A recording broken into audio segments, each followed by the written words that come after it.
Hello everyone, कैसे हो सब? बढ़िया जी सर। चलो आज हम लोग स्टार्ट करते हैं हमारे ग्रुप 1 अकाउंट्स का एक नया चैप्टर जिसका नाम है सर इन्वेस्टमेंट अकाउंट्स। कौन सा चैप्टर स्टार्ट करने जा रहे हैं सर हम लोग? Investment accounts.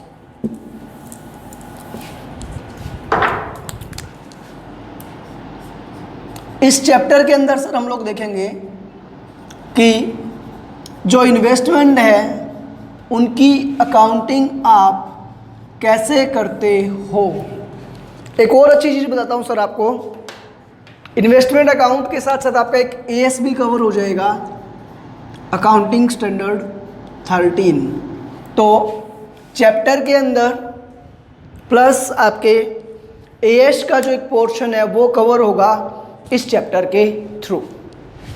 क्या होता है सर इन्वेस्टमेंट, उसका मीनिंग हम लोग देखेंगे, कौन कौन से टाइप के इन्वेस्टमेंट्स होते हैं वो हमें देखना है, और उनका अकाउंटिंग ट्रीटमेंट कैसे हम लोग करते हैं वो हमें देखना है मेजरली इस चैप्टर के अंदर। ठीक है जी सर। चलो स्टार्ट करते हैं हम लोग हमारा आज का लेक्चर। तो सर देखो, सबसे पहले जो मैं इन्वेस्टमेंट की डेफिनेशन है उसके लिए एएस 13 का रेफरेंस देता हूं आपको। एएस 13 क्या बोलता है sir? According to AS 13 investment का मीनिंग क्या होगा सर? आप कोई भी असेट्स हेल्ड करते हो फॉर अर्निंग्स, इनकम और for capital appreciation. According to AS 13 investments क्या होगी? Investments are those assets which are held for earnings और capital appreciation except stock in trade. Stock in trade तो आपकी एक अलग चीज होगी, जिस चीज का आप बिजनेस कर रहे हो, सेल परचेज का काम कर रहे हो, वो होता है आपका स्टॉक इन ट्रेड। एएस 2 के अंदर आपने इन्वेंट्री की डेफिनेशन भी देखी है, उसको छोड़ दो। उसको छोड़ करके अगर आप कोई भी एसेट्स हेल्ड कर रहे हो, कोई भी एसेट्स आपने ले रखी है, किस पर्पज के साथ सर? उसका पर्पज आपका है कि आप उसके थ्रू रेगुलर अर्निंग्स जनरेट करोगे या फिर कैपिटल का एप्रिसिएशन होगा, तो उसको सर हम लोग क्या बोलते हैं? उसको हम लोग इन्वेस्टमेंट बोलते हैं। एग्जांपल्स क्या है सर? आपने किसी भी कंपनी के शेयर्स खरीद रखे हैं, डिवेंचर्स खरीद रखे हैं, बॉन्ड खरीद रखे हैं, ये सब क्या है सर? इन्वेस्टमेंट के एग्जाम्पल होते हैं। बात आती है सर टाइप ऑफ इन्वेस्टमेंट की। क्या चीज? Types of investment.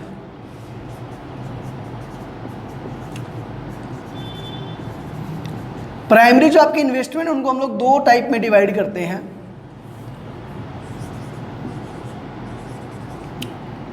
Current investment and long term investment.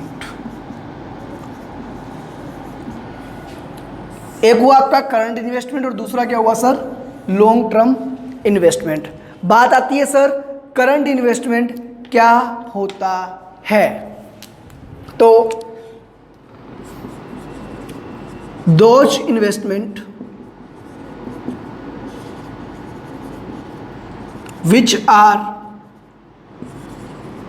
Held for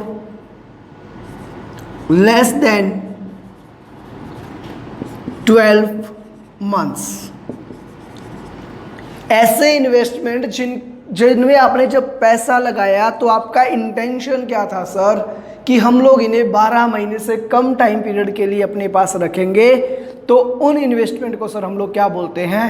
current investment बोलते हैं। ठीक है जी सर। दूसरा होता है हमारा लॉन्ग टर्म इन्वेस्टमेंट। तो लॉन्ग टर्म इन्वेस्टमेंट में क्या आएगा?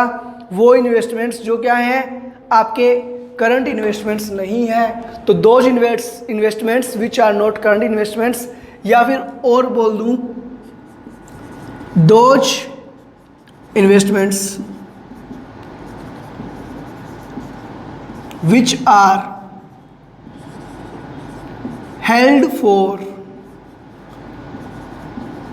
more than 12 मंथ्स, या investment which are held for 12 months और मोर। ऐसे इन्वेस्टमेंट जो 12 महीने या उससे ज़्यादा पीरियड के लिए आप रखते हो वो होंगे आपके लॉन्ग टर्म इन्वेस्टमेंट। और ऐसे इन्वेस्टमेंट जो आप लोग 12 मंथ्स तक ही मैक्सिमम होल्ड करते हो उनको सर हम लोग बोलते हैं करंट इन्वेस्टमेंट। अब बात आती है सर इनके वैल्यूएशन की।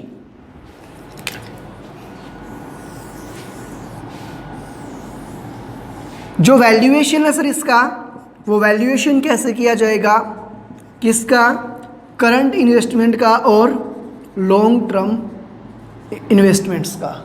तो जो आपके करंट इन्वेस्टमेंट होते हैं सर उनके लिए हम लोग दो चीज़ों को कंपेयर करते हैं।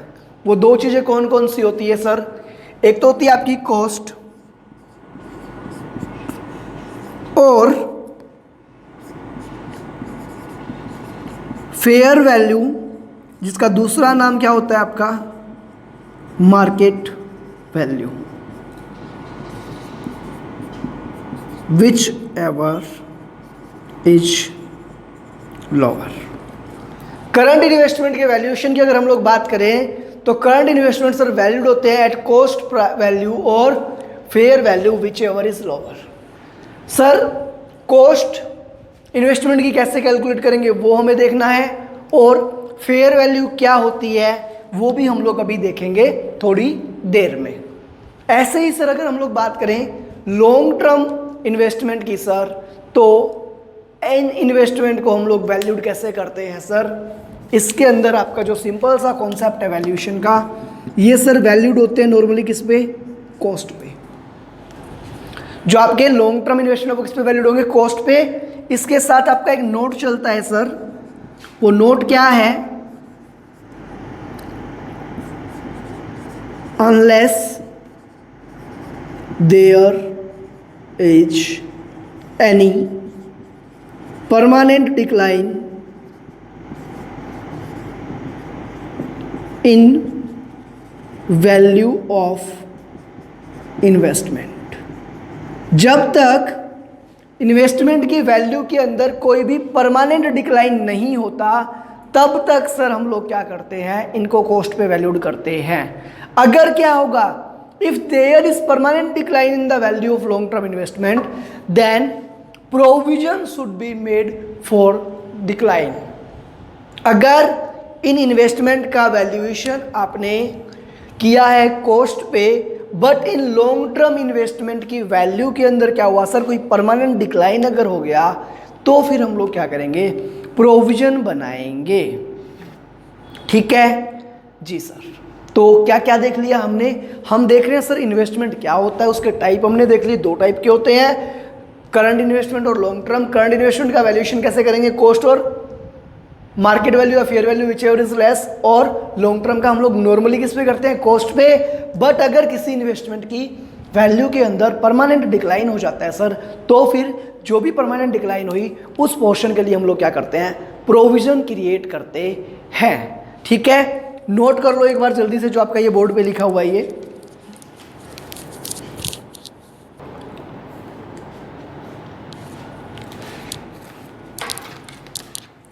हो गया नोट जी। चलो अब क्या करना है सर, अब हम लोग देखते हैं कॉस्ट ऑफ इन्वेस्टमेंट का जो मीनिंग है वो क्या होता है। क्या देखते हैं सर हम लोग कि कॉस्ट ऑफ इन्वेस्टमेंट का मीनिंग क्या होता है।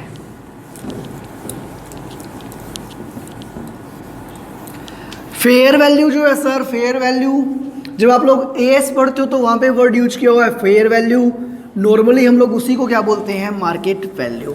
तो फेयर वैल्यू की कहानी तो कंप्लीट हो गई कि जो भी इन्वेस्टमेंट जिस रेट पे मार्केट के अंदर डील हो रहा है उसको हम लोग क्या बोल देते हैं, फेयर वैल्यू बोल देते हैं। बात आती है सर कॉस्ट की, तो हम लोग देखेंगे सर कॉस्ट ऑफ इन्वेस्टमेंट। सभी मेरे साथ लिखोगे, कॉस्ट ऑफ इन्वेस्टमेंट क्या होता है सर। सबसे पहले देखो, कोई भी इन्वेस्टमेंट आपने परचेज किया होगा उसके लिए कुछ पैसा क्या किया आपने, पेमेंट किया होगा सर, तो लिखेंगे सबसे पहले आएगा आपका purchase price of investment, purchase price of investment.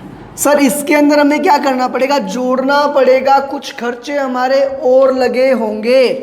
क्या क्या खर्चे लगे होंगे सर, हमने ये जो इन्वेस्टमेंट है किसी के थ्रू परचेज किए होंगे, तो उसको सर हमने कमीशन दिया होगा।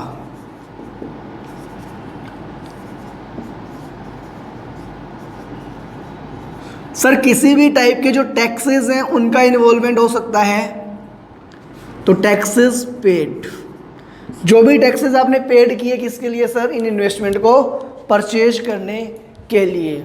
उसके अलावा सर क्या हो सकता है, किसी ब्रोकर ने आपकी ये डील करवाई होगी तो उसके लिए आपने ब्रोकरेज का पेमेंट किया होगा सर। प्लस क्या, अदर कोई एक्सपेंसेस, अगर आपके अदर लीगल एक्सपेंसेस, कोई भी एक्सपेंसेस आपके लगे सर इनको परचेज करने के लिए। फॉर एग्जांपल आपका क्या हो गया, स्टैंप ड्यूटी, ये सब खर्चे सर इसके अंदर क्या किए जाते हैं, ऐड किए जाते हैं। अगर आप ये सारे खर्चे जोड़ दोगे सर तो क्या निकल के आएगा सर, ये सब ऐड करने के बाद निकल के आएगा हमारा कॉस्ट ऑफ इन्वेस्टमेंट। भी किस वैल्यू पे आपने परचेज किए वो आ गया। ये चीज़ें आपको उसके अंदर एडिशंस करने हैं। इन एडिशंस करने के बाद क्या आएगा, जो भी आपकी वैल्यू है वो आ जाएगी सर कॉस्ट ऑफ इन्वेस्टमेंट। ठीक है जी सर। चलो अब सर हम लोग कुछ थ्योरेटिकल डिस्कशन और कर लेते हैं इन चीज़ों के बारे में आपके मॉड्यूल से, फिर हम लोग आगे बढ़ेंगे। चैप्टर नंबर सर आपका है 9, मॉड्यूल नंबर आपका है 3, पेज नंबर 9.3।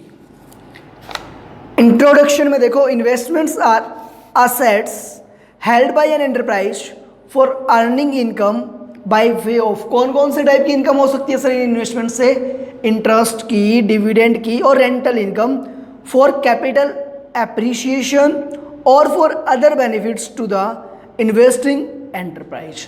जिन्होंने पैसा इन्वेस्ट किया है उनको इंटरेस्ट की, डिविडेंड की या रेंटल इनकम हो सकती है। Investment accounting is done as per AS 13, accounting for investment which deals with accounting for investment in the financial statements and related disclosures requirement, except किस किस चीज़ों को छोड़ करके, basis for recognition of interest, dividend and rental earned on investment। Operating और financial lease AS 19 में deal होता है आपका, लीजिंग के लिए जो AS है उसके अंदर डील होगा ये। Investment of retirement benefits plans and life insurance enterprises, sir employees के लाइफ जो भी लॉन्ग टर्म प्लान्स होते हैं उनके लिए 15 लाख से बना हुआ है। इन्वेस्टमेंट के बाद नेक्स्ट आपका है म्यूचुअल फंड्स, जो म्यूचुअल फंड्स हैं वो भी इसके अंदर कवर नहीं किए गए। Not assets held as stock in trade are not investments, ऐसी असेट्स जो आप लोग हेल्ड करते हो एज स्टॉक इन ट्रेड, जिनके सेल परचेज में आप डीलिंग करते हो, उनको हम लोग इन्वेस्टमेंट नहीं मानते। क्लासिफिकेशन ऑफ इन्वेस्टमेंट में क्या दिया हुआ है, 2 कैटेगरीज दी गई आपकी। Current investment, a current investment is an investment that is by its nature readily realisable and is intended to be held for not more than 1 year from the date on which such investment is made.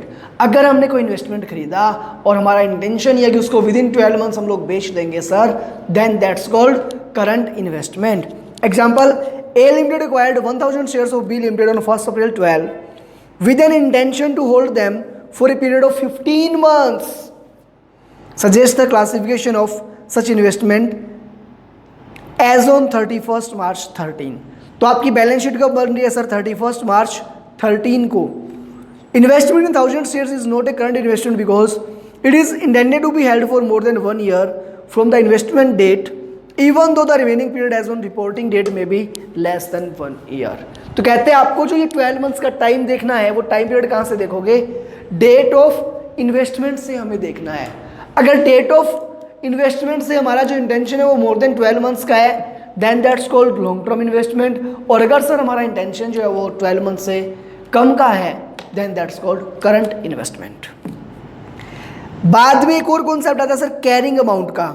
The carrying amount for current investment is the lower of cost and fair value. जब आप लोग अपनी books के अंदर record करोगे current investment को तो कैसे करोगे, मैंने आपको बताया अभी थोड़ी देर पहले कि कॉस्ट और fair value whichever is less. Fair value क्या is the amount for which an assets could be exchange between a knowledgeable willing buyer and a knowledgeable willing seller in an arms length transaction. कहता भी जो खरीदना चाहता है और जो बेचना चाहता है दोनों के पास नॉलेज भी है और वो जिस वैल्यू पे उस असेट्स का एक्सचेंज कर सकते हैं, that's called fair value. Under appropriate circumstances market value और net realisable value provides an evidence of fair value. कहता है अगर सब कुछ ठीक ठाक है तो हम लोग क्या है, मार्केट वैल्यू को ही हम लोग क्या मान लेते हैं, मार्केट वैल्यू या एनआरवी को ही हम लोग फेयर वैल्यू मानते हैं। Market value is the amount obtainable from the sale of an investment in an open market, net of expenses necessary to be incurred on or before disposal. It means मान लो आपके पास shares पड़े हैं, आपके एक share की value 100 rupees है, आपके पास 100 shares पड़े हैं तो उनकी मार्केट वैल्यू सर अपने अकॉर्डिंग होनी चाहिए 10,000 रुपीज़। बट इनको बेचने के लिए मुझे 1% अगर ब्रोकरेज पेमेंट करनी पड़ेगी तो उतना मेरा क्या आउटपुट हो जाएगा ना, तो 10,000 का 1% मैं क्या करूँगा, लेस कर दूँगा, तो जो मार्केट वैल्यू मेरे पास आएगी वो आएगी सर 9,900। इसको मैं क्या बोलता हूँ, एनआरवी भी बोलता हूँ और मार्केट वैल्यू, या फिर मैं बोलूँगा market value net of market value. Net of क्यों वर्ड यूज किया सर, क्योंकि जो भी सेल्स के रिगार्डिंग एक्सपेंसेस होने वाले हैं वो मैंने इससे डिडक्ट किए हुए हैं। Any reduction to fair value and any reversal of such reductions are included in the statement of profit और लॉस। कहते हैं अगर क्या कोई रिडक्शन हुआ फेयर वैल्यू के अंदर या उसका कोई रिवर्सल हुआ, उन सबको हम लोग एसपीएल के अंदर डील करते हैं। नेक्स्ट आपका लॉन्ग टर्म इन्वेस्टमेंट। तो long term investments is an investment other than a current investment. Long term investments are usually carried at cost if there is a decline other than temporary. कौन सा हुआ, permanent. Other than temporary को circle करके वहां पे क्या लिख दोगे आप, ऊपर लिख दो permanent decline. In the value of a long term investment the carrying amount is reduced to recognise the decline. The reduction in carrying amount is charge to the statement of profit and loss. The reduction in carrying amount is reversed when there is a raise in the value of the investment or if the reasons for the reduction no longer exist। कहता है अगर in future कुछ अच्छी घटना हो गई, अच्छी घटना क्या हो गई, जो रीजंस थे परमानेंट डिक्लाइन के वो अब नहीं रहे, या फिर किसी और रीजन से आपके इन्वेस्टमेंट की अगर वैल्यू बढ़ गई तो आप क्या करोगे, रिवर्स कर दोगे, जो आपने कम किए थी वैल्यू वो आप वापस से आप बढ़ा दोगे। Cost of investment. The cost of any investment includes acquisition charges such as brokerage fees and duties. If an investment is acquired or partly acquired by issue of shares or other securities, the acquisition cost is the fair value of securities issued। हमने जितने value में उस shares को acquire किया वो उसकी कहलाती है sir acquisition cost. The fair value may not necessarily be equal to the nominal or par value of the securities issued. कहते हैं जो भी आपकी फेयर वैल्यू होती है वो जरूरी नहीं है कि जो सिक्योरिटीज आपने इशू की उसकी फेयर वैल्यू के इक्वल हो, वो उससे कम या ज़्यादा भी क्या हो सकती है। The fair value may not necessarily be equal to the nominal or par value of the securities issued. If an investment is acquired in exchange, मैंने कोई एक सिक्योरिटी दी और बदले में दूसरी ले ली, और part exchange for another assets, the acquisition cost of the investment is determined by reference to the fair value of the assets given up or the fair value of the investment acquired, whichever is more clearly evident।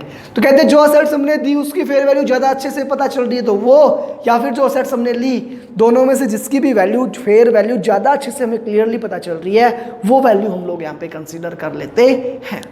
ये चीज़ें sir आपको capital gain कहाँ पढ़ते हो, tax के अंदर वहाँ पे भी पढ़ने को मिलती है, एएस के अंदर भी पढ़ने को मिलती है। टाइप ऑफ एक्विजिशन, अगर आपने कैश और बैंक में लिया तो क्या रहेगा, कितना पैसा हमने पेमेंट किया वो, including charges such as brokerage fees and duties. अगर एक्सचेंज में लिया तो फेयर वैल्यू ऑफ सिक्योरिटीज, हमने कोई इशू करी तो जो इशू करी है वो, otherwise issue of share securities किया तो जो भी हम लोग इशू करेंगे सिक्योरिटी उसकी वैल्यू, और अगर एक्सचेंज है तो fair value of assets given up और fair value of investment acquired whichever is more clearly evident. आगे क्या बोल रहे हैं sir, a separate investment account should be made for each scrip purchased, the scrips purchased may be broadly divided into 2 categories. तो कहते हैं हम लोग जब बहुत सारी सिक्योरिटीज परचेज करते हैं तो सर हमें क्या करना पड़ेगा, हमें इन सिक्योरिटीज के जो अकाउंट है वो स्क्रिप वाइज बनाने पड़ेंगे। स्क्रिप वाइज कैसे, देखो सर स्क्रिप वाइज के अकॉर्डिंग वो आपका on the basis of income, कि आपकी जो सिक्योरिटीज़ हैं वो फिक्स इनकम सिक्योरिटीज़ है या फिर वेरिएबल इनकम बियरिंग स्क्रिप्ट्स हैं। सर फिक्स इनकम वाली कौन सी, जिन पे rate of interest rate of dividend क्या होती है pre decided, for example debentures, bond और प्रेफरेंस शेयर्स। वेरिएबल वाली कौन सी हो जाएगी sir, equity shares. The entries in investment account for this 2 broad categories of scripts will be made as under, किस तरीके से सर हम लोग इनकी एंट्रीज करते हैं वो हमें देखना है। प्राइमरी सर हमने क्या यहाँ पे 2 कैटेगरीज बना दी, एक वो सिक्योरिटीज जो हम लोग जिन पे क्या होता है फिक्स इनकम हमें होती है, और दूसरी वो सिक्योरिटीज सर जिन पे हमें वेरिएबल इनकम होती है। इनके बेसिस पे हमें सर क्या है जो इन्वेस्टमेंट है उनकी अकाउंटिंग करनी होती है। देखो सबसे पहले फिक्स्ड इनकम बेयरिंग सिक्योरिटीज, ऐसी सिक्योरिटीज जिस पे इनकम क्या होती है सर फिक्स होती हैं। The entries in investment accounting for these 2 broad categories are as under. First है आपकी fix income bearing securities, these refer to securities having fix return of income. Investment in government securities और debentures come under this category. जो भी आपने government securities के अंदर कुछ invest किया वो सब इस कैटेगरी के अंदर आता है। इन सिक्योरिटीज के रिगार्डिंग सर जब हम लोग इनको एक्वायर करते हैं तो 2 टाइप से हो सकती है, एक्स इंटरेस्ट और कम इंटरेस्ट बेसिस। क्या सर 2 टाइप आ गई आपकी फिक्स इनकम के अंदर, कम इंटरेस्ट और x interest. In case the transaction is an X interest basis, X interest, X means excluding interest। भाई मैंने आपसे कोई डिवेंचर खरीदा तो जितने पैसे मैंने आपको दिए, मैंने कहा जी आपका इंटरेस्ट का कोई लफड़ा कुछ है, कुछ मिलने वाला था नहीं मिलने वाला था वो मुझे नहीं पता, मैं तो आपको टोटल 10,000 रुपये दे सकता हूँ, इंटरेस्ट का जो भी लफड़ा है वो आप जानो। इसका मीनिंग क्या है सर कि मैंने जो पेमेंट किया उसके अंदर इंटरेस्ट इंक्लूड है तो वो क्या होगा, कम interest.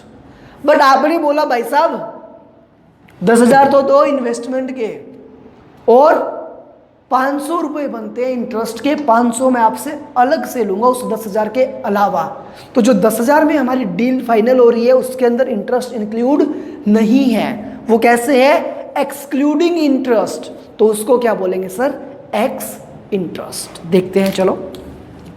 In the case the transaction is on ex interest basis, the amount of interest accrue to the date of transaction has to be paid in addition to the price of security. भाई आप security का पैसा अलग से दोगे और जो भी उसका इंटरेस्ट है उसका पैसा अलग से दोगे, दोनों को मिला करके आपको टोटल पेमेंट करना पड़ेगा। तो जो भी सिक्योरिटी के लिए पैसा पेमेंट करोगे वो कहाँ जाएगा, इन्वेस्टमेंट अकाउंट में, इन्वेस्टमेंट अकाउंट डेबिट। इंटरेस्ट के लिए जो पैसा दिया वो कहाँ जाएगा sir, interest accrued account debit. और आपने किया पेमेंट तो क्या कर दोगे, टू बैंक अकाउंट। जो इन्वेस्टमेंट का अकाउंट है सर वो कहाँ जाएगा, इन्वेस्टमेंट के अकाउंट के कैपिटल कॉलम में। इंटरेस्ट का कॉलम हम लोग सर अलग से बनाते हैं, वो जाएगा आपका इन्वेस्टमेंट के इनकम वाले कॉलम के अंदर। ठीक है जी। In the case the transaction is on cum interest basis, अगर ये जो ट्रांजेक्शन्स हैं आपके ये आपने कम इंटरेस्ट बेसिस पे किया। आपने कहा जी मेरे पास तो 10,000 ही है, मैं तो आपको 10,000 ही दे सकता हूं, उसके अलावा 1 रुपया मेरे पास नहीं है आपको देने के लिए। तो टू बैंक कितना आ गया सर? 10,000। इन्वेस्टमेंट में के लिए कितना पैसा बचेगा? इंटरेस्ट 500 का, इन्वेस्टमेंट में कितना? 9500। तो क्या करोगे? Investment account debit 9500, interest account debit 500, to bank 10,000। जो भी आपने पेमेंट किया वो 10,000 के अंदर क्या इंक्लूड है, तो उसी में से आपको बाइफरकेट करना पड़ेगा कि इंटरेस्ट का पोर्शन कितना है और इन्वेस्टमेंट का पोर्शन कितना है। In case the transaction is on cum interest basis, A part of purchase price is related to the interest accrued from the date of the last interest paid to the date of transaction. Hence, in this case, the cost of investment has to be calculated by subtracting the amount of accrued interest from the purchase price. मैंने कहा भाई साहब 10,000 दूंगा, बोले ठीक है 10,000 दोगे ना, ठीक है। मैंने कहा इसके अंदर इंटरेस्ट सब आ गया, बोले अच्छा। मैंने कहा इंटरेस्ट कितना? कैलकुलेट किया तो इंटरेस्ट कितना आ गया मेरा? 500 रुपये। तो मैंने कहा 10,000 दिए ना, उसमें से 500 तो इंटरेस्ट के मेरे को आगे कंपनी से मिल ही जाएंगे। मेरी कॉस्ट कितनी? 9500। तो इन्वेस्टमेंट कितने से होएगा? 9500 से, इंटरेस्ट 500, टू बैंक 10,000। ठीक है, जब हम लोग प्रैक्टिकल क्वेश्चन करेंगे और अच्छे से आपको ये चीज़ क्लियर हो जाएगी। थोड़ा सा हमें वेट करना है प्रैक्टिकल क्वेश्चंस तक पहुंचने का। चलो आगे देखते हैं। When the interest amount is actually received, it is entered in the income column credit side. Sir जब हमने ये पेमेंट किया तो इंटरेस्ट का एक्सपेंस मान के इसको डेबिट कर दिया, जब हमें इन सिक्योरिटीज पे इंटरेस्ट मिलेगा उसको हम लोग क्रेडिट कर देंगे। तो जो क्रेडिट वाला उसमें से डेबिट वाला लेस कर दोगे तो नेट जितना टाइम आपने इन्वेस्टमेंट होल्ड किया उसकी रिटर्न्स आपकी बच जाएगी P&L अकाउंट के अंदर। देखो, when the interest amount is actually received, it is entered in the income column credit side. The net effect of these entries will be that the amount credited to the income will be only the interest arising between the date of purchase and the one on which it next falls due. Note: interest amount is always calculated with respect to nominal value. हाँ जी, आपको ये चीज़ बहुत अच्छे से बताई हुई है, पहले भी आपको पता भी थी, फिर से बता देता हूँ कि जो भी आप इंटरेस्ट की कैलकुलेशन करोगे वो नॉमिनल वैल्यू या फिर फेस वैल्यू ऑफ शेयर जो होती है उस पे हम लोग करते हैं, क्योंकि कंपनी के पास प्रैक्टिकली पॉसिबल नहीं होता कि कौन सा शेयर किसने किसको बेचा, कितने कितने में बेचा। अगर इन सब का रिकॉर्ड्स भी कंपनी मेंटेन करने लग गई तो कंपनी की तो पार पड़ ली, क्योंकि एक शेयर, एक डिवेंचर एक दिन में हो सकता है 20 बार, 50 बार, 100 बार ट्रेड होता हो। तो कंपनी क्या करती है? कंपनी ने सिंपल सा फंडा अपना रखा है कि आपको जैसे डीलिंग करनी है आप उसके अकॉर्डिंग करते रहो। हमने जो डेट फिक्स कर रखी है उस डेट को जो भी शेयर्स या डिवेंचर्स की नॉमिनल वैल्यू है उस पे जो भी रेट ऑफ इंटरेस्ट बोली है उसके अकॉर्डिंग इंटरेस्ट का पेमेंट कर देंगे। ठीक है जी, चलो देखते हैं। तो कह रहे हैं interest amount is always calculated with respect to nominal value और फेयर वैल्यू। और दूसरा क्या बोल रहा है? In case the quotations doesn't specify whether it is X interest or cum interest, the same will be treated as X interest quotation as per the general practice. Important mark कर लेना, underline कर लेना। अगर आपको कहीं पे भी दिक्कत लगे, सर बताया नहीं एक्स इंटरेस्ट या कम इंटरेस्ट, तो क्या मानना है? सर एक्स इंटरेस्ट मान के हमें उसका ट्रीटमेंट करना है। नेक्स्ट आता है आपका वेरिएबल इनकम बियरिंग सिक्योरिटीज। ऐसी सिक्योरिटीज जो उन पे क्या है? वेरिएबल इनकम है, जहाँ पे इनकम क्या फिक्स नहीं है। This refers to securities having variable return of income. Investment in equity shares comes under this category. The following points should be noted with respect to investment in equity shares. क्या क्या points आपके mind में होने चाहिए? Dividend from investment in shares are not recognised in the statement of profit and loss until a right to receive payment is established. जब तक आपको right to receive dividend establish नहीं हो जाता तब तक डिविडेंड की इनकम को बुक्स के अंदर रिकॉर्ड नहीं करेंगे। जब तक डिविडेंड को रिसीव करने का राइट सर हमें नहीं मिल जाता तब तक उस डिविडेंड की इनकम को बुक्स में रिकॉर्ड नहीं किया जाएगा। Second, the amount of dividend accruing between the date of last dividend payment and the date of purchase cannot be immediately ascertain, क्योंकि सर डिविडेंड का पेमेंट जो भी है इक्विटी शेयर्स पे वो फुल्ली ऑन फुल्ली डिपेंड करता है company पे कि कंपनी अगले साल डिविडेंड डिक्लेयर करेगी या नहीं करेगी, करेगी तो किस रेट से करेगी। इसलिए यहाँ पे लोचा है। लोचा क्या है सर? लोचा ये है कि कोई भी अमाउंट हम लोग प्री डिटरमाइन करके नहीं चल सकते, इसलिए डिविडेंड को जब तक राइट टू रिसीव नहीं मिल जाता तब तक हम लोग बुक्स में रिकॉर्ड करते ही नहीं है।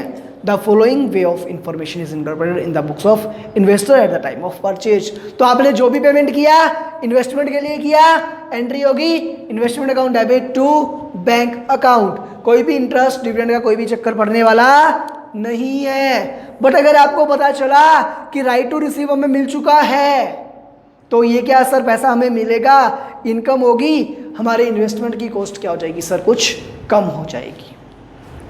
The adjustment with respect to dividend is made when the dividend is actually received. जब भी आपको डिविडेंड एक्चुअली मिलेगा तो सर आप क्या एंट्री करोगे? Bank account debit to investment with total amount received to investment कितना सर?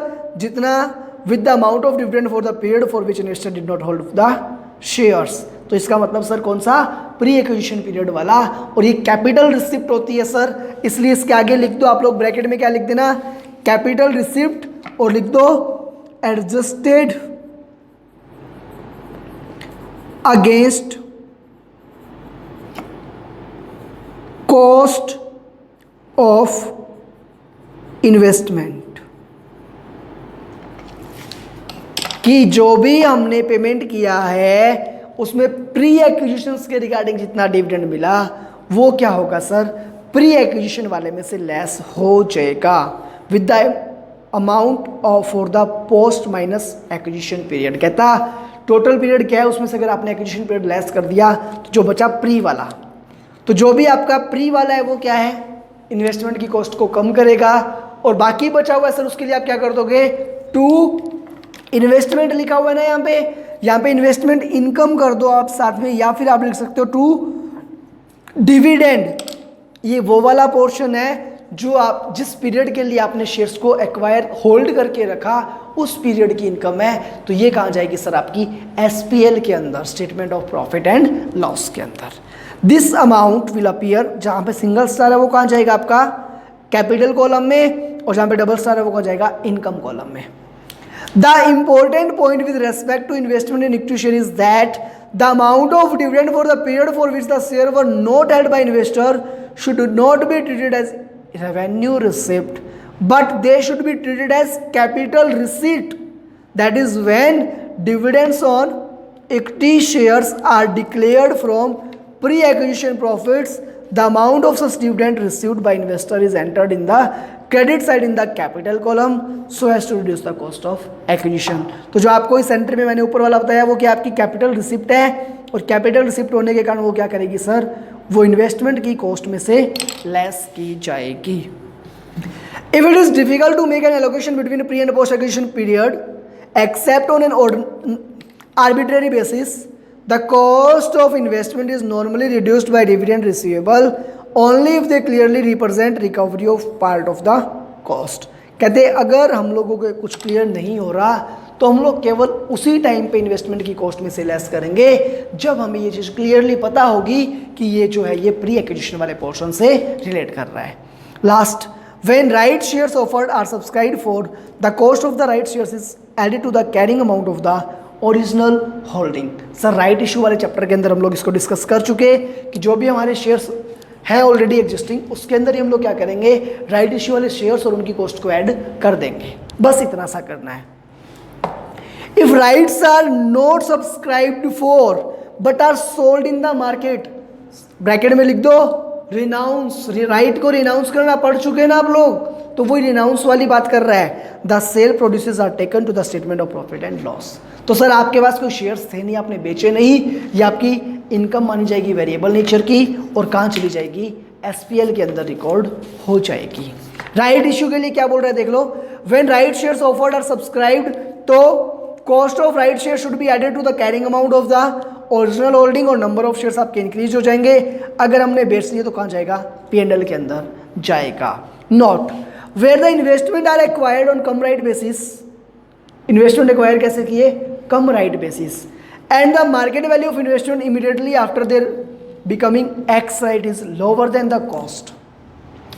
हमने शेयर्स एक्वायर किए कम राइट बेसिस पे कि हमें राइट शेयर्स लेने हैं, और मार्केट वैल्यू जो इन्वेस्टमेंट की थी वो हो गई कम जैसे ही हमने क्या किया, राइट शेयर्स इशू किए। तो the cost for which they were acquired it may be appropriate to apply the sale process deeds of rights to reduce the carrying amount of such investment to the market value।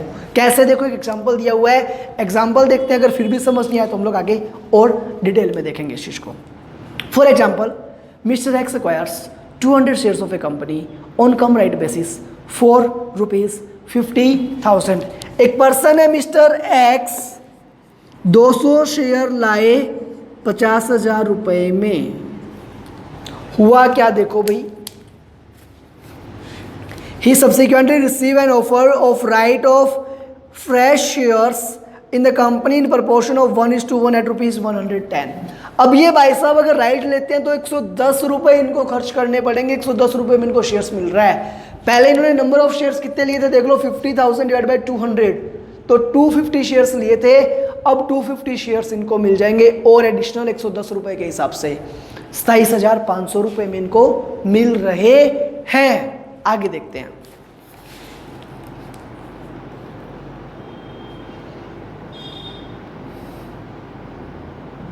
Sorry, 200 shares लिए ना, तो 200 shares into 110, 22,000 में इनको 200 shares इनको 110 रुपये के according मिल रहे हैं, तो 22,000 में इनको सारा सामान मिल रहा है नया। ठीक है, ऑलरेडी कितने शेयर्स थे सर, एक बार फिर से देख लो आप, मैं बोर्ड साफ करके आपको अच्छे से एक्सप्लेन कर देता हूं। यहां पे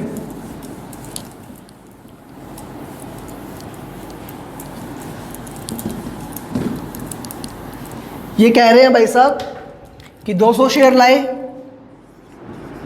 50,000 रुपये में। अभी अगर आप राइट शेयर लोगे सर तो वो मिल रहे हैं 110 रुपये के हिसाब से, तो ये हो गए 22,000 हो जाएंगे अगर आप लोगे तो कह रहा है X subscribe for right issue, thus the total cost of X holding, X के पास शेयर्स कितने हो गए सर 400 और कॉस्ट कितनी हो गई 72,000। बट कहता दूसरा केस, ये तो कब क्या है, कब है, व्हेन राइट शेयर्स सब्सक्राइब्ड। अगर राइट शेयर्स को नॉट सब्सक्राइब्ड, अगर राइट शेयर्स को सब्सक्राइब नहीं किया तो क्या करेंगे, देखो, suppose he does not subscribe but sell the right for ₹15,000, तो सर इन्होंने ओरिजिनल शेयर्स तो खरीदे ही होंगे। अब कहते हैं इन भाई साहब ने क्या किया, जो राइट वाला पोर्शन था वो सब्सक्राइब नहीं किया, उसको 15,000 में बेच दिया किसी को। The ex right value of 200 shares bought by X immediately after the right falls ₹40,000। अब ये जो शेयर्स उसने 50,000 में लिए थे उनकी वैल्यू कितनी रह गई सर 40,000 हो गई राइट के बाद। 15,000 हमने कमा लिए, 10,000 शेयर की वैल्यू कम हो गई। देखो, in this case out of sale proceeds of 15,000 rupees 10,000 may be applied to reduce the carrying amount to the market value 40,000 and 5,000 would be credited to the profit and loss account। तो देखो 10,000 का हमें यहाँ क्या हो रहा है, नुकसान हो रहा है, और 15,000 में हमने क्या किया, राइट सोल्ड कर दिया। तो कहता है इस 15,000 में से क्या है, 10,000 तो इस वाले लॉस को सेट ऑफ करने के काम में ले लो, और ये जो 5,000 है ये कहाँ जाएंगे, ये जाएंगे P&L के अंदर। तो आप क्या करोगे, जो इन्वेस्टमेंट की वैल्यू 10,000 से कम हुई है वो एडजस्ट कर दोगे किसमें, इन्वेस्टमेंट के अगेंस्ट, और जो 5,000 है उसको एज ए इनकम बुक कर लोगे। कैसे होता है, क्या होता है, ये सब हम लोग जो प्रैक्टिकल क्वेश्चंस करेंगे वहाँ पे और बहुत अच्छे से देखने वाले हैं। चलो आज के लेक्चर में इतना ही, मिलते हैं नेक्स्ट लेक्चर में, तब तक के लिए बाय बाय, गुड डे।